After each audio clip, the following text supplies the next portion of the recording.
All right, so this episode of the podcast is about personal finance, and that sounds really, really boring. But actually, it's pretty crucial when you're trying to be better, when you're trying to own your own life. You need to, get on top of your money situation. And for me, I didn't realize how big a deal this was. I used to hide from my money situation. I've worked as a freelancer in creative fields, and I've always had this kind of confidence issue, which kind of led me to believe I could never achieve anything or get into a place of success and confidence and basically ownership of my space in this world, if you like. And I traced a lot of this back to money. Money is a funny old beast. It's a necessary evil. But it can also be linked to self-esteem issues. It can be linked to many other things that we're hiding from, emotional problems, mental problems. And, for years I was terrified of opening my bank statements. And as a result, my actual financial health was in a bad way. And this was connected deeply with my issues of self-esteem, self-identity, this kind of thing. So I thought this podcast is called Being Better. So it's about being and being better. It's about living and living as well as we possibly can. And I thought it would be vital then. We've spoken about spirituality, we've spoken about mindfulness, meditation, and things like this. And I thought it was about time I spoke to someone about finance. So I reached out to personal finance expert Mark Allan Bovair. Now, he wouldn't call himself a personal finance expert, but I wanted to speak to him because a lot of the kind of finance people you see on the internet, for example, they talk about how you're a loser if you don't have like £10,000 or a year's worth of money saved in your bank account, and it's quite aggressive. It's quite this masculine energy. Whereas Mark has been in debt to the tune of $30,000 twice, and he's dug his way out of it twice. And now he's sharing his knowledge sympathetically and realistically with people online. So you can find him at Mark Allan Bovair on Twitter. That's where he generally hangs out. But he also has personal finance tools you can download from him. So spreadsheets and things like that you can use to keep on top of your finances. The intellectual writer James Baldwin said, facing things doesn't necessarily change them, but nothing can be changed until it's faced. And this is what taking ownership of your life is all about. It's about facing up to where your problems are and tackling them head on, just dealing with it, dealing with that situation. Because as Tim Ferriss said in one of his podcasts, I think he was talking to Brené Brown a while ago, he said, if you can't deal with it, understand that you are dealing with a situation, but you're dealing with it in the worst way possible. When you have all these problems, all of these things that are causing you pain and harm in your life, and you refuse to head them, deal with them face on, you're dealing with them in other ways that are harmful, that are undermining your ability to live a full and abundant life, if you like. So enjoy this conversation with Mark Allan Bovair. This is not all about money. We talk about empowerment, we talk about confidence, we talk about ownership of our situation. And money is just a small part of that. So it's a really fascinating conversation, and I hope you enjoy it a lot. So find Mark on Twitter, Mark Allan Bovair, and from there you'll be able to pre-order his tracker tools for 2021 or for 2020. And also, a quick word, this podcast is sponsored by The Word Tank. So The Word Tank is a editorial consultancy. They work with authors who want to self-publish. They work with academics.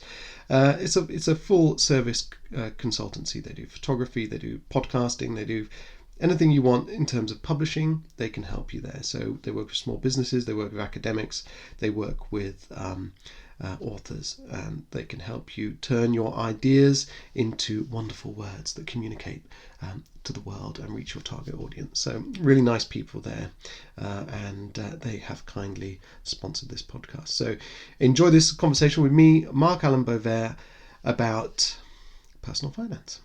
Cheers. So Mark Bovair, thank you so much for joining me on my podcast today. Normally this podcast, it's all about kind of how to own your life. So it's about, I call it being better. So it's about being and being better. So how to kind of create a life you love. And I touch on spirituality. I've talked to entrepreneurs and authors and stuff like that, but I haven't really spoken about money. And money is quite a big deal if you want to get by in life. We all need it, and we all it's our kind of necessary evil, if you like. Which is why I wanted to speak to you, because you're a finance expert. You've you've dealt with the realities of money. You've been in debt to the tune of $30,000 twice and got your way out of it. And so you seem like a great person to approach for this. So it'd be great to hear a little bit about your story and how you came to kind of master money, if you like, from being on the bad end of it to being on the better end of it. How did it all begin for you? Sure. First, I got to point out, boy, do we look similar. I feel like I'm talking to myself I a know. little bit. Same glasses, same beard, same You're a little hairline. bit slimmer. I think I have a German friend of mine, and he says that they've got this term in Germany, and it's called COVID spec, and Yeah, it's COVID bacon. So this is the extra meat you put on from being stuck at home and not getting out to do any exercise. So fair enough. I've got my COVID spec, but you're looking a lot slimmer than I am. But, Yeah, you're doing it very if you well. would have caught me 2 weeks ago, it'd be a different story. But That's okay. so yeah, I've been sharing my story online for the finance story, particularly for the past couple of years. I got into this realm. I've been a big fan of finance since I was in my about 19 or 20. Yeah. My mentor got me into finance and talked to me about finance, and I went to school and got a degree in finance, which is ironic. I wasn't very good with money, my own personal money. I was good at doing corporate finance. I was good at helping people make money decisions, but I was kind of terrible at my own decisions. And so about 27 years old, I found myself 30K in debt. And really, my second kid was on the way, and I decided I got to do something different. Were these tuition fees, or I mean, what had happened to get them? Some of it was, a lot of it had to do with the fact that I got married pretty young. I was 24 when I got married. Had my first kid at 25. Didn't make a ton of money. We stretched to buy a big house in the suburbs, like they tell you to do. And we kind of overreached. We bought nice cars. We bought a nice house. We had a kid in daycare full time, which is, like having a mortgage payment sometimes. Oh, yeah. So we just slowly but surely, I had some student loan debt. I had about 15,000 in student loan debt, and then another 15,000 in just credit cards, just because we were burning the candle at both ends, and we didn't have the money to meet obligations. And so found ourselves deep in a hole. And when the second kid was on the way, we were faced with, well, the daycare costs are going to double. We're still not making ends meet. We're servicing all this debt, and something has to change. And so we buckled down, and I got, we got a plan, and we put it together. We cut, we scraped, and this was all during the 08-09 recession. So it was even more remarkable. We were able to pull this off and get ourselves out of debt. And then, no sooner as we made the last debt payment, I found myself divorced and legal fees and selling a home and going through all this process. And so next thing I knew, I'm back 30K in debt. So it was a big blow to drop back into debt after getting my way out that way. Yeah. So I just started the process again, this time by myself, and dug my way out over the next 5 years or so. And here I am. So I'm 40 now, and even though I give people good money advice, it's been a little slow for me personally, but also I've been there, so I don't, you said money expert. I wouldn't know if I'd call myself an expert, but I've definitely traveled a path that a lot of people are on, and I can relate to that path and help them find their way down that path. And it's been my passion my whole life, but I just didn't realize that my passion with my own real world experiences would converge and make it into something that it is now. It's funny, there's a lot of kind of macho talk around money, and people say that there's a really easy way to gauge how you're doing in life, and that's the number of zeros on your bank account, and things like this. But the fact of the matter is, life is tough, and it throws spanners in the works all the time. So you have a divorce, and that gets in, that spoils everything. You buy a house to put a roof over the head of your children and your family, and it's hugely expensive. And this whole kind of addiction we have to credit and to debt, it's very easy to fall into these traps, and it takes a lot of self-discipline to get out of them as well. Mm-hmm. For years, I always thought that I was bad at money, but then one day a friend of mine said, "You're not bad at money. You just don't have money." I mean, do you think the biggest problem we have is that we're not earning enough? Well, absolutely. I think that, this is anecdotal, of course, but I think we've been operating the financial advice that most people follow has been around since, the 70s, 80s, 90s, and we're operating in a different paradigm now. Things have changed.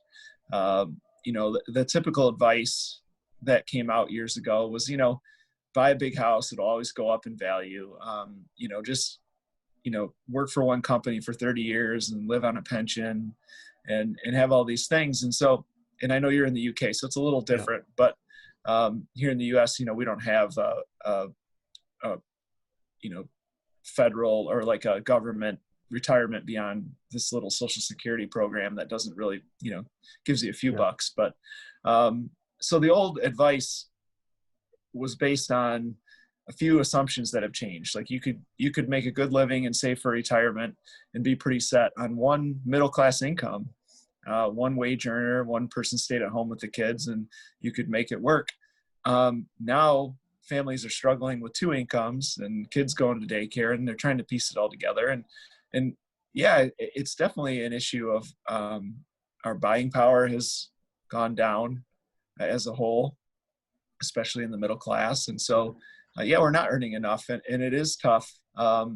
That's one thing I learned paying off all my debt, was that it wasn't my day-to-day weekly paycheck that paid off that debt. So like I always tell people, if you're doing it right financially, what you're kind of doing is holding steady until the windfalls come in.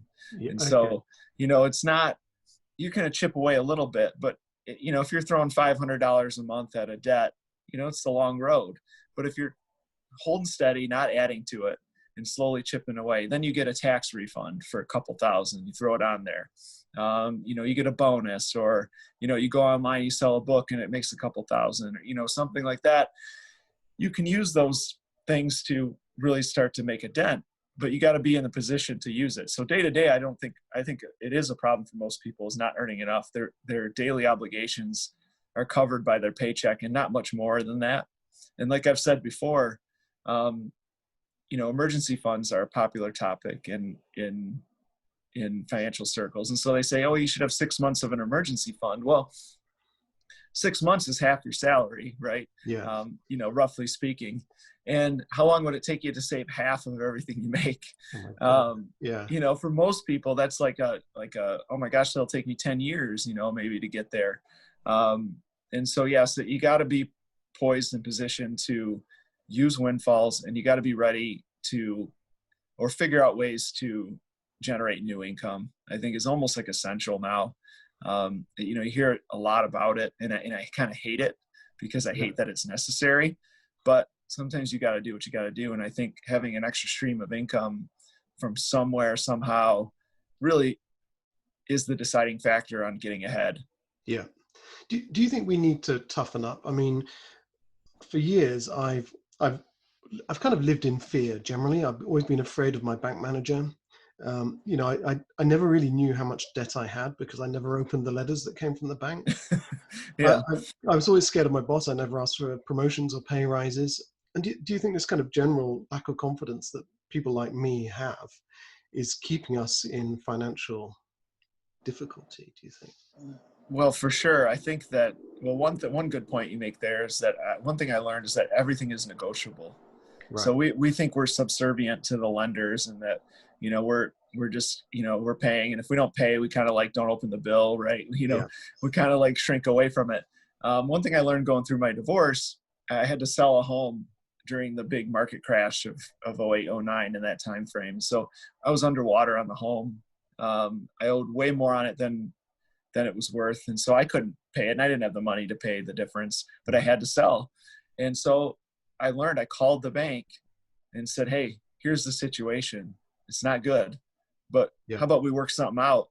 And you know what? They worked something out. That was like $70,000 underwater Yeah. on the home, and they let me settle that debt for $5,000. And so, Wow. and Yeah. they wrote it off, and I didn't have to ever pay back the rest of it. You know, they just gave me a letter, said you're free and clear. We will never come after you for this. I was released from it. So yes, I think that, you know, that taught me a big lesson that we are lacking confidence sometimes, for sure. But also, you don't want to put yourself in too many situations where you are subservient to somebody else. You know, because, you know, there is truth to the fact that the borrower is a slave to the lender in some ways. Yeah. But that doesn't mean you have to roll over and take it. Yeah, absolutely. And do you think this is a kind of good philosophy for life in general? I mean, there is a very famous quote, and I'm just trying to look it up now, who it's by, but it's something along the lines of facing up to things doesn't necessarily change them, but nothing can be changed until you face up to it. Yeah. So, you know, that means I'm just trying to find out who said it. Nothing can be changed. Just Googling right now into his face. Um, James Baldwin, yeah, the famous author James Baldwin said that, and it's true. I mean, we hide away all the time, and especially with money, we kind of you know, hide away from it because it just seems like too big a thing to face, especially when we're in, you know, $30,000 worth of debt or whatever. You kind of think, well, it's just impossible. I'm never going to deal with that, so I'm just going to hide away from it and For sure. get in more trouble and get in, you know, even further into it. You know, how much do you think taking control of your money is about empowering yourself and taking control of your life? You know, is there a kind of philosophy for living behind all of this? Well, yeah, and I've been hitting at this for a long time because my advice tends to scatter away from finance a lot Yeah. into just general self-improvement, because they all go hand in hand. Finance isn't in a silo. Yeah. You know, one of the first pieces of advice I give people, you know, most of my clients and people that I work with are men, not on purpose, but it just, you know, tends to be the sphere I run in. But one of the first pieces of advice I tell them when they're trying to get their finances in order is you got to pick up some weights and Yeah. lift some weights. You know, it just changes your mentality. Like the physical changes manifest mentally and make you feel tougher. I mean, you're going to take on any challenge you have a lot more easily if you've just picked up, you know, a couple 100 pounds on a barbell Yeah. and you're feeling on top of the world. You're going to go after things versus slinking down and, you know, kind of sinking into your couch and being, you know, a passive observer of life. It's a totally different mentality. And I think you got to get that stuff right. You got to get the Yeah. diet and the exercise and, you know, watch the alcohol and all these basic self-improvement things will 100% impact your finances, and it'll carry over. And so people want to go right at the finances and they think their problems are money problems. Yeah. What they find out is that once they solve the money problems and the other things don't get solved, or it's hard to solve the money problems until you solve the other problems. You know, you might have issues all over the place. You might be, you know, a lot of times people have money issues because they don't stand up for themselves and they're lending money to family and friends and never getting it back. And they're, you know, whatever, they're afraid to kick somebody out of their house who's been mooching off them, or, you know, there's all these things, but you know, they all go hand in hand, and you got to get yourself right Yeah. from a self-improvement standpoint, and it'll carry over to money for sure. And I then you mean, might even find that money it wasn't even really that big of a deal. It was just like you were looking at money as yeah, your real problem.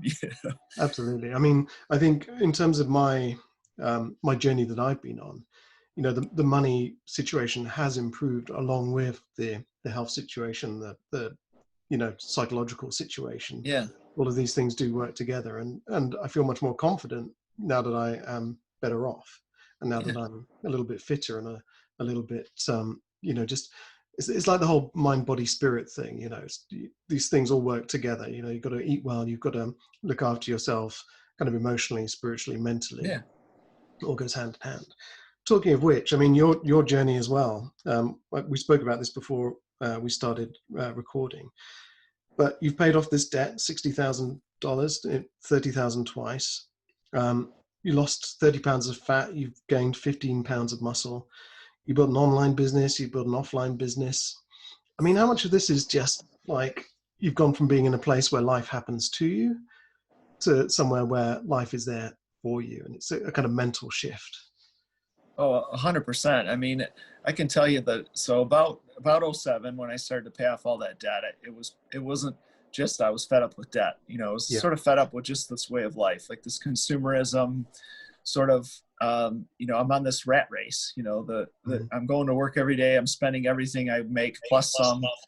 I don't really enjoy being at work, but I'm stuck here forever because I got to pay all these bills. I'm never going to get out from under this. I'm buying a bunch of crap I don't need. I'm eating food that doesn't make me feel good. Yeah. Everything. For whatever it is, I'm thankful that I had I don't know what you call it, but there was I had the awareness Yeah. that this just isn't right, and something isn't right about this. And I've been following what other people had said. I thought I was following the right advice. They said buy a big house. They said eat. They said eat, lots of carbs. They said eat. They said to do all these things, and I and I had a moment in 2007 where I discovered a couple people online. One was the minimalists, which Okay. some Yeah. people are familiar with the minimalists, which, Yeah. They have a show essentially, on Netflix, right? yeah, they got a great, Yeah. their documentaries on That's Netflix. right. And I encourage people to check it out if you haven't, but they were my first, introduction into, hey, there's a better way to live. Like, you don't have to live the way everybody else lives. You don't have to be a consumer, rat in the cage who's just buying up everything. And you can live differently. You can get rid of all your stuff and still be happy. In fact, you'll be more happy. And I don't subscribe to a pure minimalist. No. Like, you can go to extreme with anything. Like, they're extreme because that's their brand. But their point stands that you don't need all this junk to live. You don't need to live that way. You don't need to buy a bunch of stuff to feel happy. And it doesn't make you happy anyway for a long period of time. Then I discovered Mark Sisson, a primal blueprint, who taught me a better way to eat. Didn't have to eat the same way everybody ate. I didn't have to accept the fact that I was 27 and overweight and didn't feel good. So yeah, right around that time, it was just your question there, which is my whole mindset shifted to, I don't have to live passively the way everybody tells me to live and stuff. And some of it was just finding other examples to live off of, because I think we all need examples and role models. We can't just go it alone. I'm not the type to just, make up my own way of doing things, really. But I just found a different path and followed a different group of people that looked to me like I had a better result going. And it's led me here, and I'm forever thankful for that. And so, yeah, one of my biggest fears, people talk about, what are your biggest fears? My biggest fear is losing touch, this self-awareness that I want to Yeah. stay on this path. Like, I see people living their lives kind of just mindlessly, kind of zoning out in front of TV, zoning out in front of phones, not really paying attention to what they're eating and what they're doing. And my fear is becoming that. So my fear is not being aware, not moving forward, not trying to get the most that I can out of what I've been given, my mind and my body and all those things. And so, yeah, it's definitely a shift, and it has to happen, and you have to be fed up. I think 2007, I'm so thankful I was fed up. Yeah. And made that change. Did you make the change consciously? Was it something you said, okay, I'm fed up now, I'm tired of my own crap, I'm going to actually make a change? Or was it a change that one day something happened and you realized, oh, wow, I actually have some say in what happens in my life? Was it an accident, or did you manufacture this change? I think it was definitely like a one of those moments, I was riddled with anxiety. I was scared to death having a second kid and how I was going to pay for everything.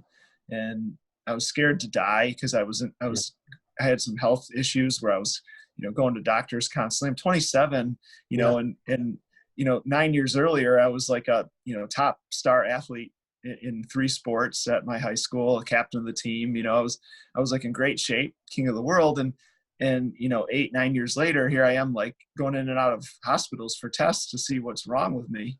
It's because I let myself go. I thought I didn't have to put in the work. I thought I didn't have to change, do anything myself. I thought I'd just follow sort of the standard American, or Western, in your case, standard Western way of life, and that I'd be fine. And, at the end of the day, I'd watch some TV and, everything would be great. And so I had a moment, I really broke down from anxiety and everything. And I went to a doctor, a family doctor, who's an older guy and really good. And in short, I'll keep it clean. He used some swear words, but Yeah. he he basically said, "Suck it up, man. You're a Yeah. grown man with a family and stuff, and you got to take control, and you got to be a leader and get yourself together for your family and for your friends and for everybody around you, and quit whining about it and just suck it up and do it." And that was sort of the pivotal moment for me, was that his advice. And so when I left there, I went and there's some irony in the fact that he wasn't really giving me good nutrition advice. He wasn't really giving me, but he gave me, that was the best life advice you could come across, which was like, just suck it up, man, and get out there, figure out a way and work your way through this. And so from that point forward, I think I was different. I was lucky in some respects to find the right path. If I had stumbled upon different people when I started Googling things like, how do I eat better? Or, how do I get out of all this debt? So I Googled how to get out of all this debt, and that's what led me to where I'm at now. I started to follow all these blogs, these personal finance blogs, which were huge back in the, '08 time frame. Everybody had a personal finance blog, and they're still out there, but, people are on social media more now instead of blogs. But what a wild ride. And so now I've reconnected with some of those bloggers who are now on Twitter, and it's been great. Like, I feel like a kid who's getting to meet all his idols, all the personal finance bloggers who helped me dig my way out of the '08 hole I was in are now like my friends on Twitter, and I'm helping them promote their products, and we're having discussions in the direct messages, and it's pretty fantastic. I mean, do you think that a part of this, there seems to be a common theme. So I talk to a lot of people on a lot of different topics, and generally they're all people who created their own lives. So whether that's someone who set up their own business. So I've spoken to a guy who makes sausages. I've spoken to a guy who brews beer, but I've also spoken to Buddhist monks, and I've spoken to people who meditate daily. Nice. And all of them have had this similar journey. It's almost like the hero's journey that you find repeated. It's in the Bible, it's in Star Wars, it's in Winnie the Pooh. Yeah. This hero's journey. Everyone kind of hits rock bottom, and then they have this wake up call, and then they kind of come back out, and it's this losing everything and then becoming empowered to realign with who they actually are. Mm-hmm.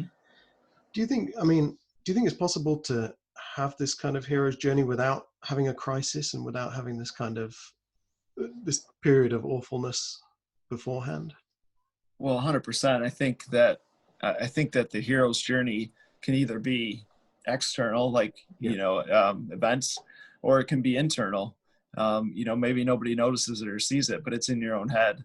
Because some people just have everything together from the day one. You see some of these. I like to laugh a little bit. I poke fun at, because some of the people that I'm friends with in the personal finance community, they've never had trouble with money in their life. They just from the time they were 16, they were saving 30% of their income, and they never missed a beat. They're millionaires by 30, and they don't really know what it's like to ever struggle, with money. But I think everybody has their own hero's journey somewhere. Might not be external. It might not be in money. Might not be in fitness. It might be a relationship. It might be, reconnecting with a a child that they, have lost touch with, or, there's a hero's journey for everybody. I think everybody's got a different one. And some of it's just internal. It might just happen in their head. And it might be one day. I think a lot of folks who talk about meditation and doing different things, they're on their own hero's journey, because they're trying to find something within, because their external life maybe is fairly mundane, and that's okay too. And some of the hero's journey is just breaking the mundane too. Like people who have it all together and have a pretty mundane, simple lifestyle will find that that's not satisfying always. In the long term. You see people who seem to have it all going for them, and then they kind of blow it up, or have the midlife crisis. I think it comes for everybody at some point. It doesn't mean you'll hit rock bottom, but it does mean you're going to face some adversity or roadblocks that you have to overcome. Yeah, I mean, it's funny. I mean, it sounds like you. So I've done some life coach training, and they talk about aligning your kind of goals with your values. There's a lot of time, the reason why we're unhappy with where we are or what we're doing is because the life we're living is not aligned with actually who we are and what our identity is. And this leads to all kinds of problems. So, people fall into alcoholism, they make Yeah. bad life choices and all this kind of stuff.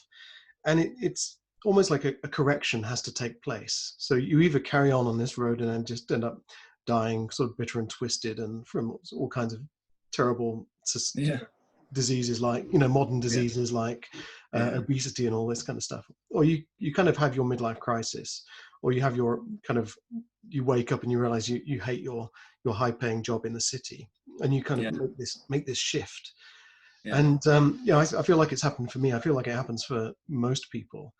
And you used to get situations back in the 1950s where people would get to the age of sort of 40 or 50 and realize their whole life that they've got a wife, they've got children, but their whole life they've been living a complete lie because society has just kept this pressure on them. Mm-hmm. But maybe we're a bit freer now. There is this huge desire to buy stuff and to have the status symbols, but we're a bit freer now to engage with this more minimal lifestyle, if you like. Yeah. Do you think in order to get control of like your finances or your your diet or any of this kind of stuff, you need to be a bit more frugal, and make sacrifices?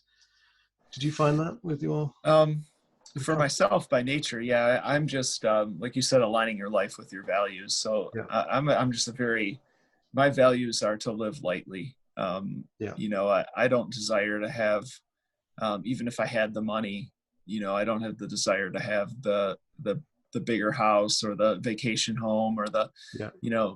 all that stuff. Like I'm perfectly content to, if I could get up in the morning, my perfect day would be get up in the morning and jump in my old beat up pickup truck and throw a kayak in the back, and drive down a couple miles to the river and jump in and do some kayaking and, things like that, like very simple pleasures. Yeah, absolutely. I think that it's funny because people love the Peloton and they love that new mirror thing that's out, like for the workouts and Oh stuff. yeah, I've seen that. Yeah. Right. And so it cracks me up because, people are unhappy and they're looking to do something that improves their life, which I'm never going to fault somebody for that. But they immediately think to buy something to make their life better. And you don't have to buy anything to do any of the things that would improve your life. You don't need to, like I've seen people, I want to take up journaling. I think journaling would be good. And they go and buy a $35 moleskin notebook, like, dude, could just go to the dollar store and get a wire notebook for $1. And like, you can do the same thing. And so I think there's this culture that I think it's still breaking down. Yeah. I think we're seeing it break down a little. I don't think we're there yet. I think it's going to take society as a whole a little while to catch up. But I think people in our sort of corner who are listening to this type of podcast and who've kind of begun this journey of improvement are already aware of the crumbling of this consumer culture where you think you have to buy something or spend money to solve problems. And I don't think you do. I think the realization is, for me, like I have bought a lot of stuff to solve problems. Even when I was going through the journey, I thought I had to buy things to still do it. I had to join gyms, or I had to buy exercise equipment, or I had to buy, budget tracking tools, or I had to buy, all these different things. And the truth was I didn't need to do any of that. And so I'm happiest not to do that now. So yeah, I think to answer your question, there is some sort of realization that you don't need more to make any of these changes. In fact, less is often more, but it's a big mindset shift because we're so conditioned to solve problems with the little dopamine hit that comes from buying a solution. We've been marketed to since we were kids that the solution to a bad day is to buy a Happy Meal at McDonald's. And so we're conditioned to make ourselves feel better through purchases and other things like that. And so it's tough to break that. I mean, I still find myself, I'm a good 13 years into being aware and awake, and it still gets me. I still get caught, buying on Amazon when there's something, I need something for my bedroom, a lamp or something. I'm on Amazon 2 minutes later. Like, I don't need to spend that money. It's just, but it's there. That nature is there, and it's too easy now. It's so easy, right? Like, but I guess it's like, this is a common kind of thread that comes up. Looking after yourself mentally, spiritually, looking after your identity. It's almost like going to the gym. It's the same. You have to do these exercises and work on it every day. Just like Hmm. you need to be aware of your diet, you need to be aware of your exercise. You also need to be Oh yeah. aware of your behavior and your kind of confidence and self-esteem. Do you, Absolutely. do you find you've kind of, I don't want to say found yourself, because that's really new agey, but do you find Yeah. that since you've taken more control of your finances and your physical situation as well, you've become more confident in your own sense of identity and your own ability Yeah. to make decisions and take ownership of your life? Not consistently, but yes. Yeah. I think we still go through. So, like the stress of the pandemic, for example, really Mm. tested that. Um, I think that we don't really know 100% till we've been kind of through.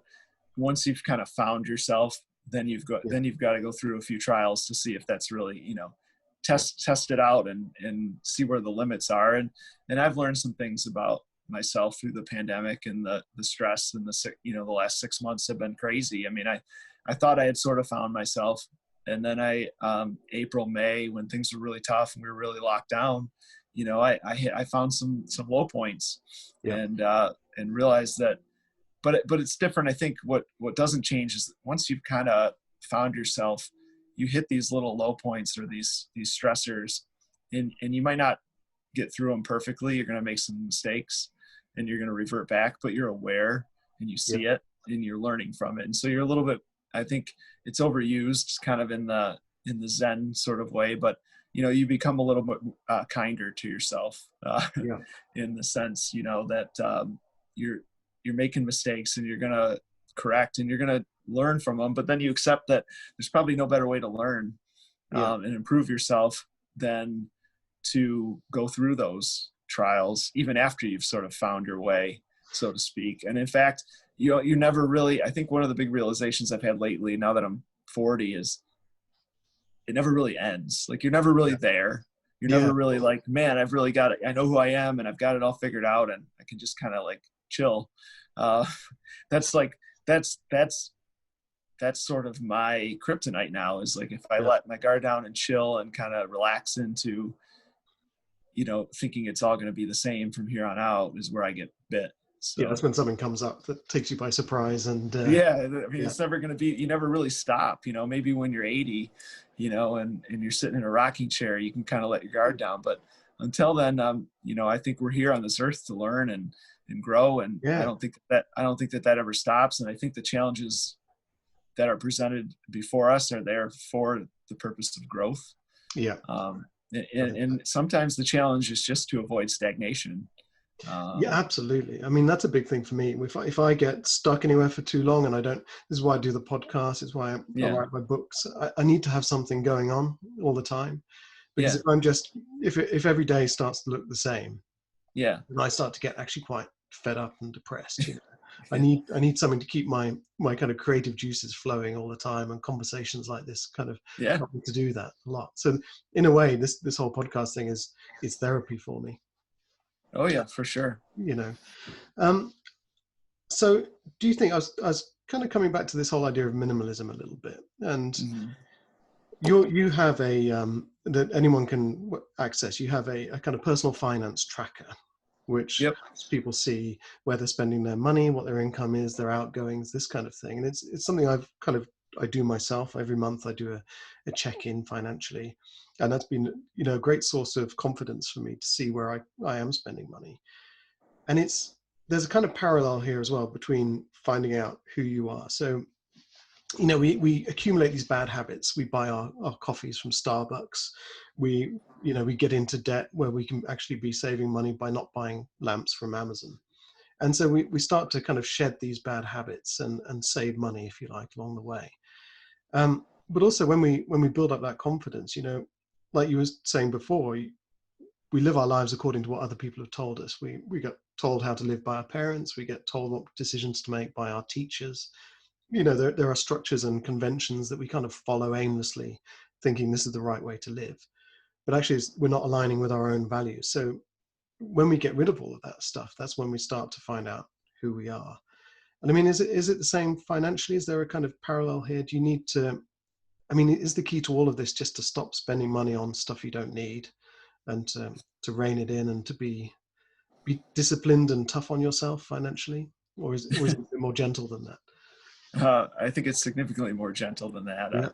Yeah, I think the reason I have the tracker out there, and my aim is because the first thing that most people need to do financially is just accept the truth. And so yeah, um, the truth sometimes financially is hard to find because people have accounts all over the place and their money's kind of scattered and they don't really know what's going on with their money. They might have a little bit of money in a retirement account. They might have a little bit of credit card debt. They might have a little bit of, money in a savings in their checking. And, it might seem okay, right? But you need to see it all in one place. You need to see where your money's going on a day-to-day basis. yeah, And you need to get to the basics. It's the same with fitness. Before you do anything, if you're going to lose weight, you got to know how many calories you're consuming in a day. To get a baseline. You don't have to do it forever, but you do need to figure that out. So finances is sort of like, you got to bring the things to the surface. Everybody's journey is going to be a little bit different, but you can't get anywhere until you see what's really going on. You got to open the hood and see, yeah, what's the problem. There's smoke coming out, but I don't know what the issue is, So my tracker, I built it for myself because nothing else out there seemed to serve my needs. So I built the solution. I've been using it with my coaching clients. It's been out there for 2 years now, and people are using it. And what it's designed to do is very simply bring to the surface our cash flow, which is, the cash flow is sort of like your blood. hmm It doesn't, nothing else you do, or, maybe your breath is a better example. Nothing else you do, like you can't exercise and get in shape if you can't breathe, right? yeah, Cash flow is the same way. You're never going to get out of debt. You're never going to start saving money unless at the end of every month you've brought in more money than you spent. yeah, That gap between what you spent and what you made, that's the key to your financial future right there. The bigger that gap is, the more opportunities you have, the more debt you can pay off, the more money you can save, all those things. And so, like you said before, it's not just about frugality and being disciplined and being cheap, because there's two sides to that equation, right? There's income and there's expenses. Expenses can only go so low. We ought to have a place to eat, or a place to sleep, a place, food to eat, clothes on our back, maybe a car to drive. We need basic things. And so we can only drive our expenses so far down. yeah, Some people get really extreme, but to me, that's not worth the effort. After a certain point, it's just not worth the effort because, you're talking about saving such small amounts of money that it's not going to have a significant impact on your future. So like, I never clipped a coupon in my life, yeah, I'm just not going to spend the time on that. But, so you got to get it out in the light and see where you are. And you might find that your expenses are as low as they can be, and your problem is an earning problem. yeah, And a lot of people do find that, I can probably cut a few things, and, people rush out to cut Netflix or something. And like, I say, don't cut Netflix, because that $15 a month isn't going to change anything. That's not the issue. But you got to look at it and say, okay, I've cut everything I can. I think I need to earn more, and I need to go down that path. And it's just that, you might not have to track or be frugal ever again, but you just know now that yeah, my issue is that I need to earn more. My expenses are pretty good. I'm good about spending money. I don't need to fight that. I just need to earn more money so I can focus my efforts on, I tell people it's way better return on your investment to focus your effort on moving up in your career and getting raises and yeah, things like that than it would be to clip coupons. Like, you might be better off on a Saturday morning to learn something new for your job than it would be to spend the morning clipping coupons from the paper, yeah, because you might save $10 from clipping coupons, but a new skill at work that gets you a $10,000 raise is worth way more than that. So, but you got to know where you stand. Or you might make plenty of money and you do my tracker, or you do any other type of program, and you find out, man, I spend a lot of money yeah, on stuff that I shouldn't be spending on. I found when I started using my own tracker, I was like, but I spend way too much money on food. Well, I didn't think I did, but I was really loose with it, and I like to eat healthy, so I wasn't afraid to spend good money on food. But boy, it was out of hand. I mean, yeah, I was able to cut hundreds and hundreds of dollars from my food budget once I realized I was spending that much. But in my head, I wasn't spending that much. But when it's on paper or on the spreadsheet, and that number just glares at you and says, "Hey, you spent $1,200 last month on food," Mm. and it's more than your house payment. You better rein that in and do something. So How much of this do you think is connected with fear? Because I mean, mm, you talked about, you've got to bring this stuff to the surface, and it means facing. It could be that you smoke too much. It could be that you drink too much. It could be that you're yeah, spending too much money going out to bars, whatever it is. yeah, Or it could be that your job just isn't paying enough, and you don't have the confidence or the skills to apply for something that pays better. And basically you're having to take a good hard look at your life, which takes a bit of courage, when you're in that dark place and you're yeah, you're kind of thinking my money is no good here. yeah. How do we tackle that fear and just say, right, I'm going to face it. I'm going to do this and take control. Well, that's something I've struggled with. I mean, if we could answer that really well, we'd Yeah. have the best personal finance products, right? Part of it is people like my moment of awakening had to Yeah. happen naturally, and Mm. I think people have to get to their own point on their own. Somehow they have to get there. There's voices like us out there who are ready when they're ready. Yeah. Um, but we can't make people get there. I think they just have to make that decision. They have to get there themselves. They have to, keep buying the booze, one more time until they're sick of it, or they have to, and they might hear our message before that, but then they make the decision. And so Yeah. we're there, we're there and we're ready. And they've heard what we had to say, and they might have ignored it 50 times, but it's still there and it's making a difference. And one day when they're fed up, they'll make that Yeah. decision to go forward. I think psychologically, I encourage everybody to, talk it out with friends, get advice. I don't say get counseling, but if that's your thing and it's not a Yeah. financial burden, I think even talking to some type of counselor or therapist is helpful too, because a lot of those issues, when you drink or smoke or even spend a lot of money, it's an avoidance of some type of underlying issue that you're not facing. And it Yeah. might have nothing to do with the spending. The spending is just a stress coping mechanism to avoid the underlying issue. It might be Yeah. totally unrelated, but instead of going to that place and dealing with that issue, whether it be a relationship with a parent or, Yeah. your own demons or whatever you've got to face, you just go into the alcohol or the smoking or the shopping, and to drown it out. And I think a lot of people live lives that way their entire lives. Yeah. And never get down to face those. So if you find yourself facing, struggling with vices like that, like drinking and smoking or even spending, I challenge you to take a hard look and see if that's something else deeper, and even get some help if you need to, or at least talk to a good friend and kind of lay it out and say, is there something I'm missing here? Because why do I feel compelled? And for some people, I think for a lot of people, it's this sort of self-inflicted cycle that they can't break. So like you go to a day job that you don't like, and you don't feel free, you feel trapped. You can't break out of it, you hate it, so you come home and you drink because you're stressed, and it's the only thing you got to look forward to at the end of the day is, man, I can have a few drinks and watch some TV. Then you repeat the same cycle the next day, but it's not getting you any closer to getting out of that. And Yeah. so you're kind of trapped in that. And so you got to look at it and say, okay, I have to give up my stress coping mechanism. My vice is what's keeping me from getting out of this. So instead of coming home from my job that I don't like and working on my side business that could eventually maybe replace my job or get me out of my job, I come home and I drink and I watch Netflix, and then I go back and do it all over again the next day. And then I wake up 20 years later and it's all I've done. Yeah. You have to break that cycle. And I broke that cycle. It wasn't easy, and there was that awareness that came, like you said, it came about. And if I could trigger that in people, I would. I'd sell it.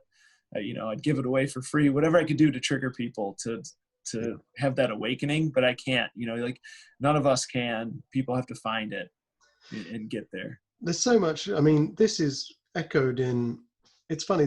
We're talking about personal finance and taking ownership of your life, but this is echoed in, the Buddhists that I speak to. They talk about, self-awareness. They talk about empowerment and all this kind of stuff.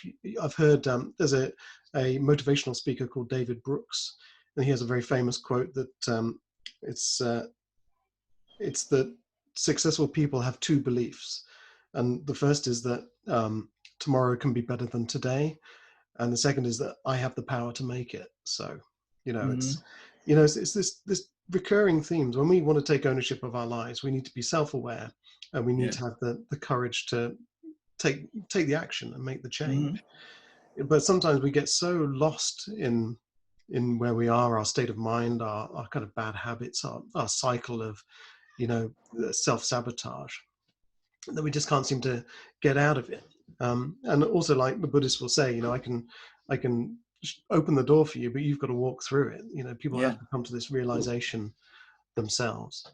It's so Yeah. difficult when we're constantly being manipulated. We're having advertising messages telling Mm-hmm. us that we can't be happy unless we have this holiday, or we have this car, or we have this enormous house. Yeah. And so we externalize all our contentment and our satisfaction, when really the answer is in here. We need to make the decision ourselves to make the changes that we need to do. It's not Sure. easy, No, it's but not. also it's amazing how it manifests itself in our relationship with money, our relationship with our bodies, and everything else. It's a spiritual journey, I guess, as well, isn't it? As well as It's really what it comes down to. It is a spiritual journey, probably more than anything. It's what are we going to learn from this, yeah, and how are we going to, what are we going to learn about ourselves from these things that happen?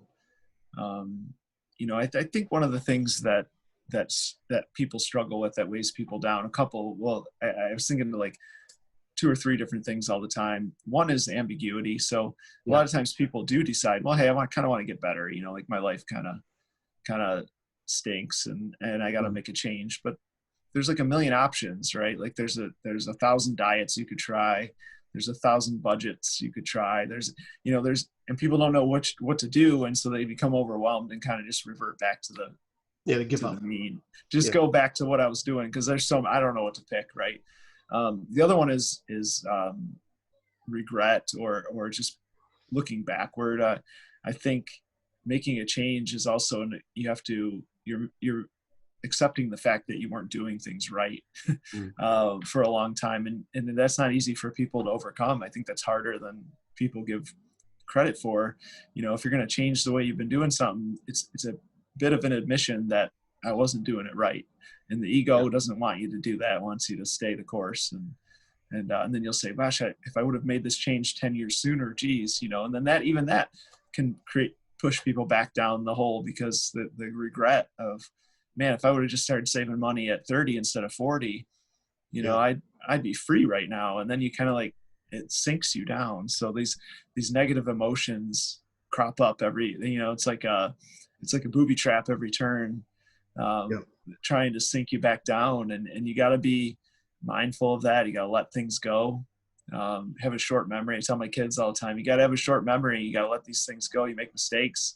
You're going to make them all the time. You're going to realize you've been making the same mistake for 20 years one day. yeah, absolutely. And you're going to have to live with that, and just accept that there's nothing you can do about any moment that happened before this one right now. You can't change it. Yeah. You can't change the way you were thinking, what you were doing, who you were with, anything except right at this moment. Nothing before right now can be changed. And so it's a big hurdle Yeah. to overcome, and something I've struggled with a lot, because I'm like, man, if I would have made a couple different choices in my early 20s, my life would look totally different, and I'd be like one of these guys talking about having 6 zeros in their bank account or whatever. Yeah.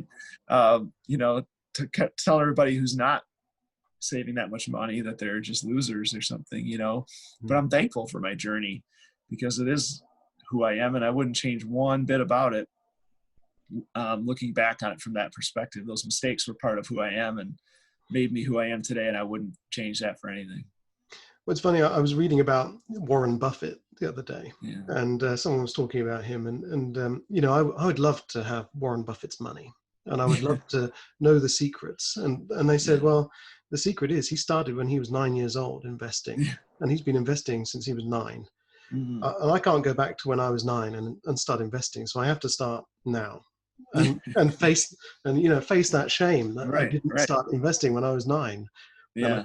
I didn't start when I was 20, and I all I was doing was spending more money than I was earning, and getting into debt. And it's very shameful. But when I kind of went on my hero's journey, if you like, uh, I did have to come to terms with the fact that where I am right now is based on all the decisions that I've made up to this point.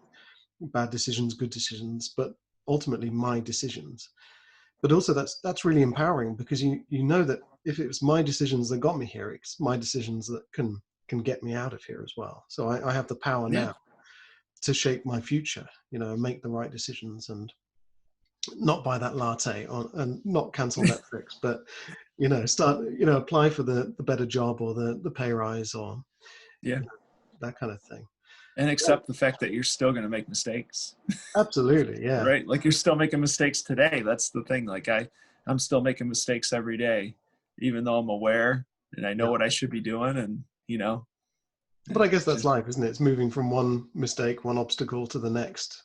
well, And I like to laugh and think, but some of the stuff I did, even some of the things I wrote 5 years ago, I look back yeah, now and it cringe. It hurts, it's so terrible, and, so off base on things. But now I wonder, what am I so off base on now that 5 years from now I'm going to be like, man, wow, I was so dumb. yeah. But I mean, would you, in 5 years' time, would you, I listened to a podcast with the guy who set up Wired magazine, and Yeah. he said sometimes when I'm writing, I write pages and pages, and it's just awful stuff Yeah. that I'm writing. But then I write the good stuff, and Yeah. if I hadn't written all that awful stuff, I would not have got to the point where I'm writing the good stuff. For sure. If you hadn't Oh written yeah. those awful articles years Oh ago and yeah. made those mistakes, you No wouldn't be. doubt. No doubt. Yeah, I think about the books I've written, entire books that I threw out, that I got 20, 30,000 words down in on a Word document. I just hit delete. I'm like, that's oh terrible. God. And I think, how many hours did I spend? But that you're absolutely right, because the next time I wrote something, it was Yeah, better because I spent those 20 to 30,000 words, writing garbage. It helped me yeah. figure out what was good. And so it's not wasted. Do you think we need to? There's Brené Brown has a book called Daring Greatly, and it's she paraphrases a quote by one of the great American presidents. I can't remember which one it was, but basically it's, if you're going to put yourself into the arena and put yourself out there, and it's the same, if you're going to ask for the pay rise, you have to be Yeah. prepared that you're not going to get it, or you have to be prepared that you're not going to get that job, or you're going to have Yeah. to be prepared, if you're going to start that side hustle, write that book, you have to be prepared that it's going to fail. It's going to be terrible. I mean, I saw on Twitter today you've studied the pre-orders for your next personal finance tracker, and even though you give away a lot of wisdom for free online, you're there year after year sharing what you know. People have already started calling you a kind of a money grabbing Yeah. whatever. Yeah. Do you think we need to just accept the fact that if we are going to grow and become independent and take ownership of our lives, that we're going to have to be strong and be able to deflect away this stuff? Are we going to have to take a beating if we're going to, fulfill our potential? Yeah. I think you get to a point where, I think that's part of my growth was I had to take that beating a Yeah. few times to realize that I can brush it off. Sometimes criticism is healthy, I like to listen, and maybe I am doing something wrong. I had a few people say, oh, this seems spammy, or this seems, whatever. And I took a minute and I reflect and to say, okay, maybe I can correct a little bit. Maybe I'm being a little bit spammy, because marketing is something I don't know how to do very well. I know how to help people with finances. I know how to create the tracker. How to market it properly is not my thing. Sometimes I just kind of copy what other people are doing, and that might seem spammy because it's not really authentic and it's not my voice. And that's probably my next challenge, really, truthfully, to overcome, is this sort of fear of self-promotion that I have. Because I've always been very humble, and I figured if I put in the work, the results would follow. But I'm realizing, and that's my next area of growth, is that that's just not how things work in the digital world. If you want to get noticed, if you want to sell books or, finance trackers or whatever, you got to put yourself out there. You got to go into the arena. You got to, like in Gladiator, you got to entertain people, and you got to, you got to be the one doing it. And that's going to come with the hate. It's going to bring it, because nobody likes to see anybody, not and say nobody, but there are people out there who just don't want to see anybody go out there and succeed. And I think it's rooted in jealousy. They wish they were doing it, or they feel like they're capable of doing that, but they're not. So there's a shortcoming, and they're going to, project that onto you. So I listen, I carefully consider and make sure that I'm, not following a path. And I know I'm not great at it. So some of my stuff might seem spammy, and that's okay. I'm upfront about it. Like, I'm just not an expert. I might have to hire somebody to help me market, because this is not my thing. But I am going to have to get over the self-promotion, and you do get a thick skin. I've been on Twitter 6.5 years, and I've got, 30 some thousand followers. I mean, every tweet I put out has somebody in the comments who's like, "You're an idiot." I don't know what the heck, I could put out that, "Hey, what a beautiful sunset it was today." And, they'd be like, what are you dumb? Yeah. Seen better sunsets, I don't know. So it doesn't bother me anymore, but the self-promotion is something I have to overcome. Yeah. And I mean, that's there's someone I'm trying to get on my podcast, and I don't know if she's too busy, but she has a book out, and it's just called Fuck Being Humble.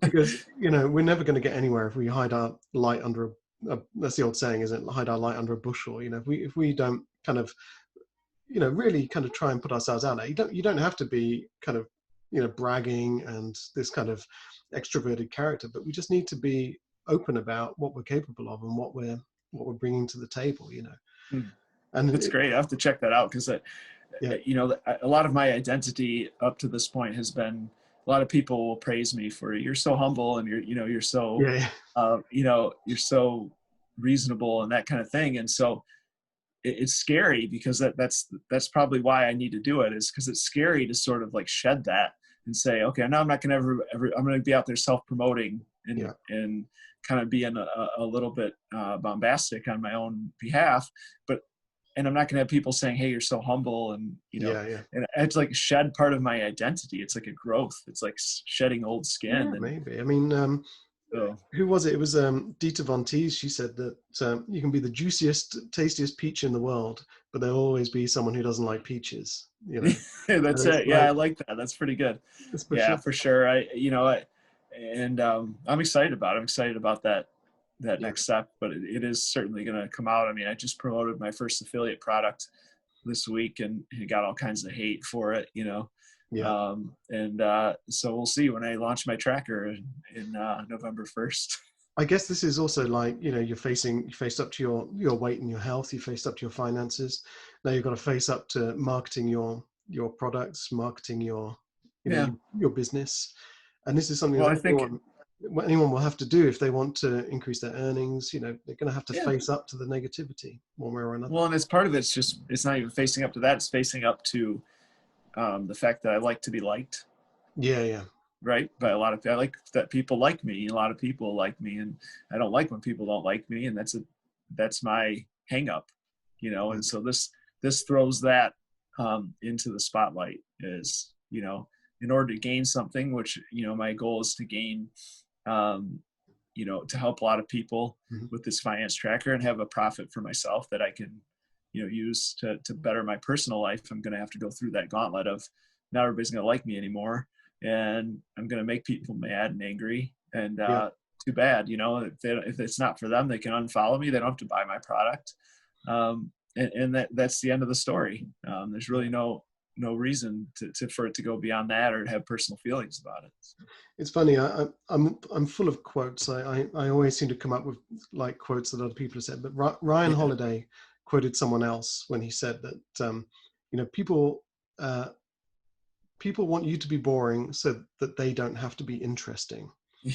So when there are people out there doing stuff, and they're trying things, and they're and sometimes finding success doing that, everyone who's kind of sat on the sofa not doing that kind of, well, not everyone, but some people, you get this kind of road rage. It's like, well, it's not fair. Why are you having the success while I'm sat here on my sofa eating my takeaway pizza, not having the same success as you? And I see people like Jamie Oliver. I don't know if you have him in America. Is that he was the Naked Chef?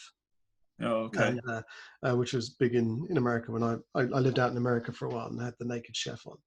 And he's done very well for himself, but he's earned every penny. But as soon as he says anything on Twitter, he gets bombarded with hate, And I guess it just goes with the territory, It's part of the It's that facing up to the discomfort, if you like, of that position where you are, and putting yourself out there. But Yeah. so if you could give maybe 2 tips for anyone who wants to take control of their situation and take a little bit of ownership of their financial situation, what would those tips be?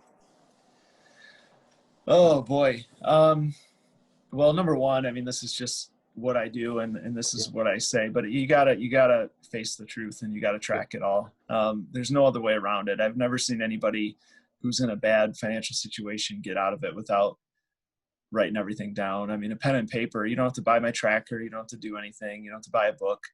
Just take a pen and paper from the dollar store and write down everything you spend. And you don't even have to track it when you go to the store. Just go to your bank statement yeah, at the end of every day on your phone, and go to the app and look at what you spent and write it down. You gotta write it down. You gotta have a physical connection to the money that you're spending. When we swipe a card, we don't have a physical connection to it. It's just in some virtual world. We don't really register. Back in the day when we would pull money out of our wallet and spend it, you could feel your wallet getting thinner. Like you would yeah, literally, you'd be mindful of the cash that you have in your wallet, and everybody could tell you kind of roughly how much money they have left in their wallet, because you're kind of like, oh, I had a 20 in there, and I spent 5 at the, Starbucks, and I spent 4 at the, gas station or whatever. mm-hmm. And so you were aware, but now when you swipe, you don't have that awareness. It's just not there. You're not thinking the same way. And so you got to make it real and write it down. I'm not saying go all cash, but you got to make it real, and you got to make yourself feel that. And then number 2, I would say, I don't mean to get too esoteric, but you got to figure out what it is that's causing you to, what are you avoiding in your life? What's your pain point? What are you trying to get to? Maybe you just hate your day job, but if that's what it is, then do something about it every day. Even if you spend 20 minutes, I mean, I got a timer on my desk, a little hourglass, flip it for 20 minutes and work on something that can help you get to where you want to be. It doesn't even, you just literally open a Word document or a Google Docs, flip it for 20 minutes and write whatever you feel like writing. It doesn't matter. It doesn't even have to be good. But do that every day, 20 minutes to work toward. I think it's the key. It's like, if you've ever seen the movie Shawshank Redemption, where Andy digs his way out of the prison cell, one spoonful of dirt at a time, over 20 years. If he hadn't started and had, people say a spoonful, that's going to take forever, but he did it every day. And next thing you know, he had a tunnel and he got his way out. And that's how we should look at life. And whether it's your finances or your fitness or whatever, 20 minutes exercise isn't going to do anything, but 20 minutes of exercise every day for 6 months is going to do something. And it's the same with finances. The little thing, 5 minutes of tracking every day is going to change your financial life. It's that simple. And so you got to do those things, and you got to make it a habit, and don't overcomplicate it, and don't be hard on yourself. You're going to make mistakes. You're going to miss. You're going to quit. You're going to jump back on at New Year's. You're going to quit again. You're going to jump back on, keep going. It'll stick. It's great, because that's not the kind of advice I was expecting, but I think there's so much more value in that. It's just do it. Just keep showing up every day. Just do the small thing, and just let it do its own thing. Let it happen over time. It's those little habits that you do consistently over a long period of time that have the big results. Yeah. Even if you don't know what to do, just do something. Yeah, absolutely. I think that's brilliant. And and that could be, you could apply that to so many different things. It's not just about money. It's about your health. It's about, even maybe dating, or, your love life, whatever it is.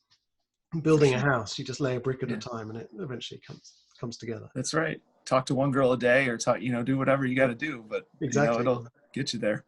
Absolutely. And so if people want to find out more about you, where is the best place to look? Well, I'm on Twitter the most, at Mark Allan Bovair, ALLAN Bovair.